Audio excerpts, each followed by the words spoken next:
Hey friends, if you wish to create a new blank document in Microsoft Word, then please watch this video. I will guide you through the procedure. So let me close this document so that I can show it from the Ab Initio.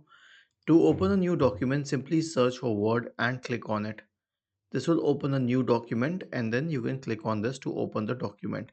This is when you have nothing right now. I mean, when everything is closed. But if you are already on a document and you wish to open a new document, then here's the procedure. Click on File, select New, and then you can select a new blank document, or you can check amongst these templates and try something else, or you can check amongst other templates or even search for it. Okay, like I can search for the template for CV. Okay, and then I will find a lot of templates for CV. So I can open it this way and then click on Create, or I can simply click on File and then on New and then on a new blank document. Was this helpful? If yes, then please subscribe to the channel.